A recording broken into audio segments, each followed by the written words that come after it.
நம்ம மேலே இருக்கிற இந்த ட்ரேடிங் போர்ட்டில் ஏதாவது ஒரு ட்ரேடிங் போர்ட்டில் நீங்கள் ட்ரேட் பண்ணிட்டு இருக்கிற ஒரு ஆளை இருப்பீங்கன்னு சொன்னால், அப்படி இல்லை இதில் ரெண்டில் ஏதாவது ஒன்றில் ஜாயின் பண்ணுறதுக்கு ரெடியாக இருக்கிற ஒரு ஆளை இருப்பீங்கன்னு சொன்னால், இந்த வீடியோவை ஃபுல்லாக பாருங்கள். இந்த வீடியோவில் இந்த மாதிரியான ட்ரேடிங் போர்ட்ஸுகள் என்ன, இதெல்லாம் எப்படி ஒர்க் ஆகுது, ஸோ இந்த ட்ரேடிங் போர்ட்டுகளுக்கு இடையிலான கம்பேரிஷன், ப்ளஸ் இது உங்களுக்கு சூட் ஆகுமா இல்லையா, இதில் நான் இன்வெஸ்ட் பண்ணியிருக்கேன்னா இல்லையான்னு சொல்லி எல்லா விஷயத்தையுமே 4 பார்ட்டாக செய்யப்படுறேன். இது பார்த்தீங்கன்னு சொன்னால் பார்ட் 1. இதில் பார்ட் 2 பார்ட் 3 எல்லாம் பார்க்கணும்னு சொன்னால் இந்த ஐடியை ஃபாலோ பண்ணி லைக் பண்ணி பார்ட் 2ன்னு சொல்லி கமெண்ட் பண்ணி வைங்க. பார்ட் 2 வந்த உடனே உங்களுக்கு நோட்டிஃபை வரும். ப்ளஸ் கட்டாயம் சேவ் பண்ணி வைங்க. ஓகே, முதலாவது உங்களுக்கு ட்ரேடிங் போர்ட்ஸுண்டா என்னன்னு சொல்லி வழங்கணும். ட்ரேடிங் போர்ட்ஸுண்டா நீங்கள் மெனுவலாக ஃபண்டமெண்டல் அனாலிசிஸ் பண்ணி டெக்னிக்கல் அனாலிசிஸ் பண்ணி மார்க்கெட் சென்டிமெண்டெல்லாம் பார்த்து மெனுவல் ஒரு கிரிப்டோ கரன்சியை வாங்கி விற்கிறதுக்கு பதிலாக மார்க்கெட்டில் இருக்கிற இதை மாதிரியான ட்ரேடிங் போர்ட்ஸ்கள் பார்த்தீங்கன்னு சொன்னால் அதில் ஆல்ரெடி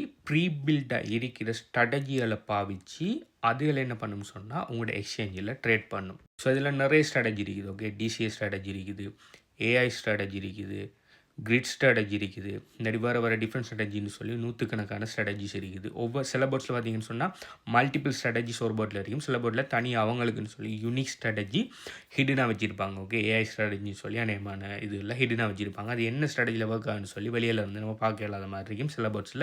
சில போர்ட்ஸில் அவைலபிளாகவே என்ன ஸ்ட்ராட்டஜி அவங்க பாவிக்காங்கன்னு சொல்லி பப்ளிக்காகவே போட்டிருப்பாங்க. இப்படியான ட்ரேடிங் போர்ட்ஸில் பார்த்தீங்கன்னு சொன்னால் சில நேரம் சில எக்ஸ்சேஞ்சுகளே ஃப்ரீ ஆஃபர் பண்ணுவாங்க. சில நேரம் இந்த மாதிரியான ட்ரேடிங் போர்ட்ஸில் நீங்கள் தேர்ட் பார்ட்டி கம்பெனிஸ்கிட்ட வாங்கி ஏபிஐ மூலமாக நீங்கள் எக்ஸ்சேஞ்சில் கனெக்ட் பண்ணுற மாதிரி இருக்கும். நான் கதைக்கிற எல்லா ட்ரேடிங் போர்ட்ஸும் கிரிப்டோ கரன்சி மார்க்கெட்டில் ஒர்க் ஆகிற trading bots plus bot trading போர்ட்டை மட்டும்தான் கதைக்கேன். Future trading, margin trading, binary trading போர்ட்டெல்லாம் நான் கதைக்க மாட்டேன். அதெல்லாம் நான் ரெக்கமெண்ட் பண்ண மாட்டேன். ரெண்டாவது ஃபொரெக்ஸ் ட்ரேடிங், வேறு கொமோடிட்டி ட்ரேடிங் எல்லாம் நான் செய்கிறேன் இல்லை, நான் ரெக்கமெண்ட் பண்ணுறேன் இல்லை. நான் கதைக்கிற எல்லாமே கிரிப்டோ கரன்சி ஸ்பாட் ட்ரேடிங்கில் விஷயங்கள் தான் நான் கதைக்கேன். அதில் கனெக்ட் பண்ணுற ட்ரேடிங் போர்ட்ஸில் மட்டும்தான் நான் கதைக்கணும். ஓகே, இப்போ உங்களுக்கு ஒரு கொஷின் ஒன்று வரலாம். இப்போ நீங்கள் இந்த ட்ரேடிங் போர்ட்டை ஏபிஐ மூலமாக நம்ம எக்ஸ்சேஞ்சில் கனெக்ட் பண்ணுறேன்னு சொல்லிங்க, அந்த எக்ஸ்சேஞ்சில் இருக்கிற நம்ம கிரிப்டோ கரன்சியை இந்த ட்ரேடிங் போர்ட்ஸுகள் களவெடுக்கிறதுக்கு சான்ஸ் இருக்குதான்னு சொல்லி ஒரு கொஷின் ஒன்று வரலாம். அதுக்குரிய ஆன்சர் உங்களுக்கு தெரியணும்னு சொன்னால் எக்ஸ்சேஞ்சில் ஏபிஐ கீஸ் எப்படி ஒர்க் ஆகுதுன்னு சொல்லி முதலாவது வழங்கணும். நீங்கள் பாவிக்கிற எக்ஸ்சேஞ்சில் பார்த்தீங்கன்னு சொன்னால் அநேகமாக எல்லா எக்ஸ்சேஞ்சிலையும் ஏபிஐ அவைலபிளாக இருக்கும். இந்த ஏபிஐ என்ன விஷயம்னு சொன்னால் நீங்கள் உங்களோட எக்ஸ்சேஞ்சில் யூசர் நேம் பாஸ்வேர்டை இன்னொரு ஆளுக்கு ஷேர் பண்ணாமல் இந்த எக்ஸ்சேஞ்சில் ஏபிஐயை தேவையான மாதிரி ரெஸ்ட்ரிக்ஷன் போட்டு இன்னொரு ஆளோட இல்லை இன்னொரு ஆர்கனைசேஷனோட ஷேர் பண்ணலாம். அவங்க அந்த ஏபிஐ மூலமாக உங்களோட பர்டிகுலர் அக்கௌண்ட்டுக்குள்ளே வந்து நீங்கள் என்ன ஆக்சஸ் கொடுத்துறீங்களோ அந்த ஆக்சஸை மட்டும் அவங்க பார்த்துட்டு போகலாம். இல்லாட்டி என்னென்ன ஆக்சஸ் செய்யணுன்னா அதை செஞ்சுட்டு போகலாம். உதாரணத்துக்கு நீங்கள் ஏபிஐ ஒன்று க்ரியேட் பண்ணுறீங்க, உங்களோட வாலெட் பேலன்ஸை பார்க்குறதுக்கு மட்டும் நீங்கள் ஏபிஐ ஒன்று க்ரியேட் பண்ணி ஒரு ஆர்கனைசேஷனை கொடுப்பீங்கன்னா அவங்களால வந்து உங்களோட அக்கௌண்ட்டில் எவ்வளோ பேலன்ஸ் இருக்குன்னு மட்டும் பார்த்து போட்டு போகலாம். அது தவிர வேறு எதுவுமே செய்ய முடியாது. ஏன்டா இந்த ஏபிஐ எல்லாம் க்ரியேட் பண்ண எக்ஸ்சேஞ்சில் இருந்து தான் க்ரியேட் பண்ணி கொடுக்கீங்களே தவிர அந்த third party companies API create பண்ணி அவங்க உள்ளுக்கு வரல. நீங்கள் தான் என்னென்ன பெர்மிஷன் சொல்லி கொடுத்து அவங்கள்ட்ட கொடுப்பீங்க. அப்படி கொடுக்கக்குள்ளேயும் நீங்கள் ஒரு ஸ்பாட் வாலெட் பேலன்ஸை மட்டும்தான் பார்க்கணும். நீங்கள் மற்ற ஃபியூச்சர் வாலெட் மற்ற வாலெட் பேலன்ஸ்லாம் பார்க்கப்படான்னு சொல்லி அதெல்லாம் கேன்சல் பண்ணிவிட்டு ஸ்பாட் பேலன்ஸை மட்டும் எனேபிள் பண்ணி கொடுப்பீங்கன்னு சொன்னால் அப்படி அவங்க வாராக்களால் ஸ்பாட் பேலன்ஸை மட்டும்தான் பார்க்கணும். ஸோ நீங்கள் தான் இந்த ஏபிஐயோட கண்ட்ரோலை நீங்கள் தான் வச்சுருப்பீங்க. நீங்கள் என்னத்தை அவங்களுக்கு எக்ஸஸ் கொடுங்களோ அதை மட்டும்தான் அவங்களால எக்ஸஸ் பண்ணணும். இதுதான் சிம்பிளாக ஏபிஐ கிட்ட விஷயம். இப்போ இந்த ட்ரேடிங் போர்ட்ஸுகளுக்கு ஏபிஐ க்ரியேட் பண்ணக்குள்ள எப்படி க்ரியேட் பண்ணுவோம்னு சொன்னால் இந்த ட்ரேடிங் போர்ட்ஸால் நம்மளோட எக்ஸ்சேஞ்சுக்குள்ளே வந்து ட்ரேட் பண்ண இயலும். அதாவது ஒரு பர்டிகுலர் கிரிப்டோ கரன்சியை இன்னொரு பர்டிகுலர் கிரிப்டோ கரன்சியாக மாற்றி ட்ரேட் பண்ண இயலும். ஆனால் அந்த ட்ரேடிங் போர்ட்ஸுகளால் நம்மளோட எக்ஸ்சேஞ்சிலேருந்து விட்ரோவல் பண்ணவோ அப்படி இல்லாட்டி நம்மளோட எக்ஸ்சேஞ்சிலேருந்து இன்னொரு எக்ஸ்சேஞ்சுக்கு ஃபண்டை ட்ரான்ஸ்ஃபர் பண்ணவோ முடியாத மாதிரி, அதெல்லாம் எனேபிள் இல்லாத மாதிரி ஜஸ்ட் ட்ரேடிங்குக்கு மட்டும் எனேபிள் பண்ணி நம்ம இந்த ஏபிஐ க்ரியேட் பண்ணி நம்ம இந்த போர்ட்ஸுகளோட கனெக்ட் பண்ணுவோம். ஸோ இந்த மேலே ஃபோட்டோவில் இருக்கிற ஜஸ்ட் 2 ட்ரேடிங் போர்ட் உதாரணத்தை தான் எடுத்திருக்கேன். இதே மாதிரி பல வகையான ட்ரேடிங் போர்ட்ஸ்கள் மார்க்கெட்டில் இருக்குது. இந்த 2 ட்ரேடிங் போர்ட்ஸ்லேயும் நான் பர்சனலாக இன்வெஸ்ட் பண்ணி நான் ட்ரேட் பண்ணிக்கிட்டு இருக்கேன். ஓகே, ஸோ இந்த 2 போர்ட்ஸுமே பார்த்தீங்கன்னு சொன்னால் ஆல்மோஸ்ட் மார்க்கெட்டில் 4 to 5 வருஷமாக ரன் ஆகிட்டு இருக்குது. நான் ராயல் கியூவில் கிட்டத்தட்ட 4-5 வருஷமாக நான் கிட்டத்தட்ட 4 வருஷத்துக்கிட்ட நான் ராயல் கியூ போர்ட் பாவிச்சிட்டு இருக்கிறேன். ஈஸி போர்ட் பார்த்தீங்கன்னு சொன்னால் லைக் ஆல்மோஸ்ட் 1 இயராக நான் ஈஸி போர்ட் பாவிச்சிட்டு இருக்கிறேன். ஆனால் இந்த 2 போர்ட்டும் மார்க்கெட்டில் இருக்குது கிட்டத்தட்ட 4 வருஷத்துக்கு மேலே இந்த மார்க்கெட்டில் இருக்குது. ஓகே, இப்போ உங்களுக்கு இன்னொரு கொஸ்டின் ஒன்று வரும். இதில் இருக்கிற 2ல் ஏதாவது ஒரு போர்ட்டோ அப்படி இல்லாட்டி நார்மலாக ஒரு ட்ரேடிங் போர்ட் உண்டு அவங்க பிஸ்னஸை விட்டு லொஸ்ட் ஆகி பேங்க்ரஃப்ட் ஆகி போனால் உங்களோட ஃபண்டுக்கு என்ன நடக்கும்னு சொல்லி இன்னொரு கொஷின் ஒன்று உங்களுக்கு வரும். அதுக்குரிய ஆன்சர் பார்த்தீங்கன்னு சொன்னால், நீங்கள் ரியலான ஏபிஐ மூலம் கனெக்ட் பண்ணுற ட்ரேடிங் போர்ட்ஸ்கள், இதே மாதிரியான ட்ரேடிங் போர்ட்ஸ்களை நீங்கள் எக்ஸ்சேஞ்சோட கனெக்ட் பண்ணக்குள்ள நீங்கள் உங்களோட கிரிப்டோ கரன்சி ட்ரேடிங் ஃபண்டை இந்த மாதிரியான பொட்டுகளுக்கு கொடுக்க மாட்டீங்க.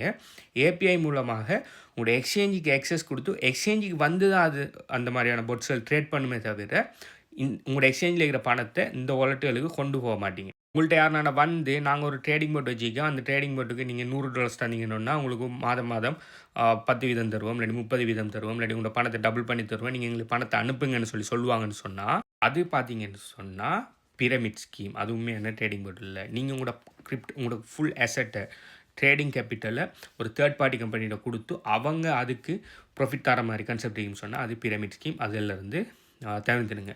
இதை மாதிரி நீங்கள் ரியலாக ட்ரேடிங் போர்ட்டை என்ன செய்வீங்கன்னா, நீங்கள் ட்ரேடிங் போர்ட்டை ஏபிஐ மூலமாக உங்களோட எக்ஸ்சேஞ்சோட கனெக்ட் பண்ணுவீங்க. மேபி நீங்கள் ட்ரேடிங் போர்ட்டுக்கு ஒரு ஃபீஸ் ஒன்று கொடுத்து வாங்கலாம். ஓகே, அது மந்த்லி ஃபீஸ் அடிக்கலாம், ஒன் டைம் ஃபீஸ் அடிக்கலாம், சில trading bots free trading bots உடைக்கலாம். ஓகே, நீங்கள் ட்ரேடிங் போர்ட்டை வாங்குறதுக்கு கொடுக்குற பணம் இல்லை, உங்களோட ட்ரேடிங் கேபிட்டல் பார்த்தீங்கன்னு சொன்னால் உங்களோட எக்ஸ்சேஞ்சில் தான் இருக்கும். இப்போ உதாரணத்துக்கு பார்த்தீங்கன்னு சொன்னால், நீங்கள் $1000 ஒன்றை வச்சு நீங்கள் ட்ரேட் பண்ண போகிறீங்கன்னு சொன்னால் உங்களோட $1000 எங்கே இருக்குன்னு சொன்னால் உங்களோட கிரிப்டோ கரன்சி எக்ஸ்சேஞ்சில் இருக்கும்.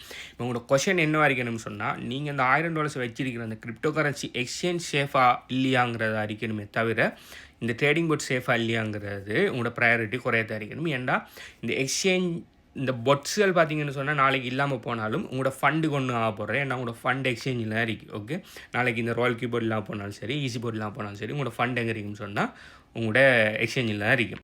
ஆனால் உங்களோட எக்ஸ்சேஞ்ச் நாளைக்கு இல்லாமல் போனீங்கன்னு சொன்னால் உங்களோட ஃபண்ட் இல்லாமல் போய் தரும். அதனால் நீங்கள் ஒரி ஃபண்ட் அனுமதிக்குன்னு சொன்னால் நீங்கள் உங்களோட எக்ஸ்சேஞ்சில் வச்சிருக்கிற பணத்தை வச்சு. அதுக்கு தான் நான் எப்போயுமே எல்லாருக்கும் ரெக்கமெண்ட் பண்ணுறேன், ஒரு பொட்டை நம்பையும் வேணாம், ஒரு எக்ஸ்சேஞ்சை நம்பவும் வேணாம். ஏன்டா இது எல்லாமே தேர்ட் பார்ட்டி கம்பெனி. நீங்கள் ட்ரேடிங் போர்ட் கனெக்ட் பண்ண போகிறீங்கன்னு சொன்னால், உங்களால் முடியும்னு சொன்னால், உங்களோட பெரிய கேபிட்டல் இருக்குன்னு சொன்னால் மல்டிபிள் ட்ரேடிங் போர்ட்ஸை கனெக்ட் பண்ணுங்கள். ப்ளஸ் உங்களோட ஃபண்டை மல்டிபிள் எக்ஸ்சேஞ்சில் இது செய்யுங்க, ஸ்ப்ளிட் பண்ணி வைங்க. ஓகே, உங்கள்கிட்ட ஒரு $1000 நீங்கள் ட்ரேட் பண்ண போகிறீங்கன்னா ஏங்கிற ஒரு எக்ஸ்சேஞ்சில் $500, பிங்கிற ஒரு எக்ஸ்சேஞ்சில் இன்னொரு $500 வச்சு 2 எக்ஸ்சேஞ்சில் 2 போட்டை வச்சு கனெக்ட் பண்ணுங்கள். இல்லாட்டி ஒரு போட்டை 2 எக்ஸ்சேஞ்சில் வச்சு டைவர்சிஃபை பண்ணுங்கள். ஏன்னா நாளைக்கு அந்த ஏதாவது ஒரு எக்ஸ்சேஞ்சில் ஏதாவது ஒரு பிரச்சனை வரக்குள்ள உங்களோட ஃபுல் ஃபண்டுமே எஃபெக்ட் ஆகாமல் இருக்கும். கிரிப்டோ கரன்சிங்கிறது ரிஸ்க் தான், ரிஸ்க் இல்லாமல் ஒன்றும் இல்லை. ஓகே, ஆல்ரெடி நம்ம பார்த்துருக்கோம், FTXங்கிற எக்ஸ்சேஞ்ச் கலாப்ஸ் ஆகிருக்குது, வஜிரெக்ஸுங்கிற எக்ஸ்சேஞ்ச் கிட்டத்தில் கலாப்ஸ் ஆகி, கிட்டத்தில் பைபிட்டில் பார்த்தீங்கன்னு சொன்னால் பெரிய ஒரு $1.4 பில்லியன் பெறுமதியான ஹெக் ஒன்று நடந்துக்கு. ஆனால் அது பைபிட்டை ஈஸியாக ரீகவர் பண்ணிட்டாங்க. ஏன்னா அவங்ககிட்ட நிறைய ஃபண்ட் இருந்ததால். ஆனால் அவங்கள்ட்ட ஃபண்ட் இல்லாமல் வரும்னு சொன்னால் பைபிட் அந்த ஹெக்கோடையே கலாப்ஸ் ஆகி அதில் இருந்து போட்டிருந்த மணி எல்லாரோட பணமும் லூஸ் ஆகிறது நிறைய சான்ஸ் இருந்துச்சு. பட் அதை ஹேண்டில் பண்ணிட்டாங்க. பட் FTXோ வஜிரெக்ஸோ ஹெக் ஆகினதில் அது கலாப்ஸ் ஆகிட்டு. ஓகே, அடுத்த கேள்வி உங்களுக்கு இருக்கும், இந்த பொட் ட்ரேடிங் உங்களுக்கு செட் ஆகுமா இல்லையாங்கிறது. இந்த பொட் ட்ரேடிங் உங்களுக்கு செட் ஆகுமா இல்லையாங்கிற ஆன்சர் நீங்கள் என்ன மாதிரியான ஆளுங்கிறத பொறுத்து இருக்குது. ஓகே, பட் நீங்கள் உங்களுக்கு எல்லாமே உங்களோட கண்ட்ரோலில் இருக்கணும். ஓகே, நீங்கள் ஃபுல்லாக டெக்னிக்கல் அனாலிசிஸ் பண்ணி நீங்கள் முதல்ல டெக்னிக்கல் அனாலிசிஸ் படிக்கணும். படித்து டெக்னிக்கல் அனாலிசிஸ் பண்ணி ஃபண்டமெண்டல் அனாலிசிஸ் பண்ணி நீங்கள் மார்க்கெட் சென்டிமெண்ட் எல்லாம் பார்த்து நீங்கள் ஒரு இடத்த டைமை ஸ்பெண்ட் பண்ணி இருந்து ட்ரேட் எடுக்கிறது உங்களால் ஏலும்.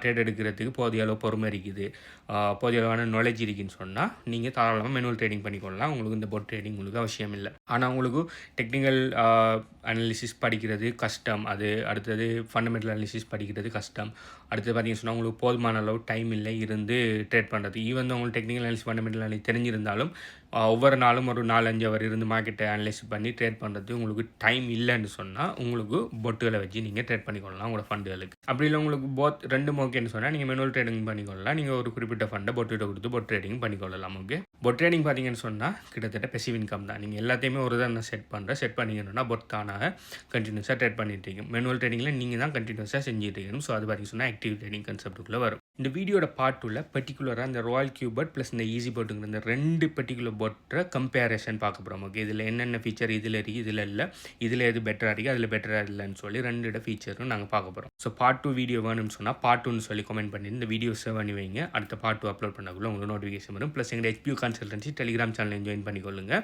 ஸோ நான் பார்ட் 2 வீடியோ அப்லோட் பண்ணோடனே அதில் நான் போடுவேன். ஸோ உங்களுக்கு ஈஸியாக வந்து பார்க்கக்கூடியதாக இருக்கும். ப்ளஸ் 2ல் ஏதாவது ஒரு பொட் நீங்கள் வச்சுருக்கீங்களா, அப்படி வச்சுருந்த அதோட ப்ராஃபிட்டபிலிட்டி என்ன மாதிரி இருக்குது, இல்லாட்டி நீங்கள் உங்களுக்கு விருப்பமாக இருக்குது, அதாவது நீங்கள் கண்டினியூ பண்ணுவீங்களா இல்லையாங்கிறத கீழே கமெண்ட் பண்ணுங்கள். அப்படி இல்லாட்டி நீங்கள் இதில் ஏதாவது ஒன்று ஸ்டார்ட் பண்ணுவீங்களா இல்லையாங்கிறதையும் கீழே கமெண்ட் பண்ணுங்கள். ஓகே, பார்ட் 2ல் சந்திப்போம். பாய்.